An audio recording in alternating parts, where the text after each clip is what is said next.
الحمدللہ وکفا وسلام علی سید الانبیاء وعلی اصحابہ واہل بیتہ اجمعین۔ بسم اللہ الرحمن الرحیم۔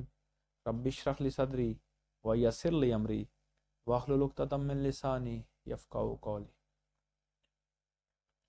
آج مختصراً ہم امام شافعی اور امام احمد بن حنبل کا ایک واقعہ بیان کریں گے، جس سے ان کا تفقہ فی الدین اور ان کا اجتہاد اور حدیث کے اوپر عمل اور حدیث کی درایت اور روایت کو سمجھنا ہمارا مطمع نظر ہوگا۔ امام احمد بن حنبل اپنی شروع کی زندگی میں یہ فتویٰ دیا کرتے تھے کہ جو شخص نماز نہ پڑھے وہ کافر ہے، کیونکہ ایک حدیث ہے اور صحیح ترین حدیث ہے جس کے ظاہری مفہوم یہ ہیں کہ نماز نہ پڑھنے والا کافر ہو گیا۔ جب امام شافعی جو امام احمد بن حنبل کے استاد تھے ان کو پتہ چلا کہ امام شافعی یہ فتویٰ دے رہے ہیں، تو انہوں نے مصر سے سفر کیا، بغداد پہنچے، احمد بن حنبل سے ملاقات کی اور امام احمد بن حنبل سے پوچھا کہ کیا آپ یہ فتویٰ دے رہے ہیں؟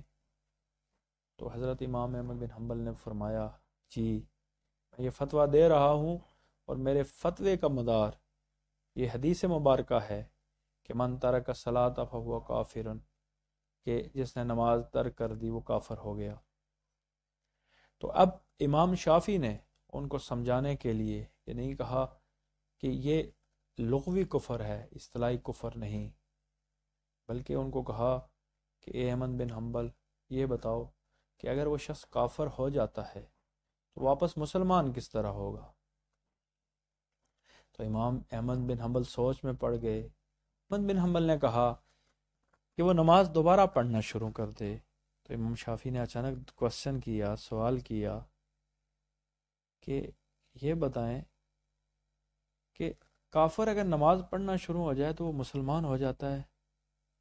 تو امام احمد بن حنبل کو یہ بات سمجھ آئی کہ کافر بے شک نماز پڑھے وہ مسلمان نہیں ہوتا۔ تو اچانک انہوں نے پھر جواب دیا، انہوں نے کہا نہیں وہ کلمہ پڑھ لے دوبارہ۔ اب امام شافعی نے پوچھا کہ احمد بن حنبل اس نے تو کلمے کا انکار ہی نہیں کیا۔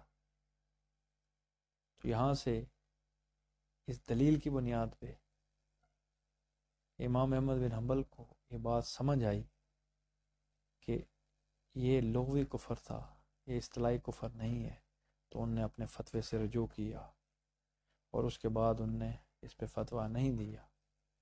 امید ہے کہ آج کی گفتگو آپ کو پسند آئی ہوگی۔ وما علینا۔ کتنے منٹ ہوئے؟ یہ تھوڑا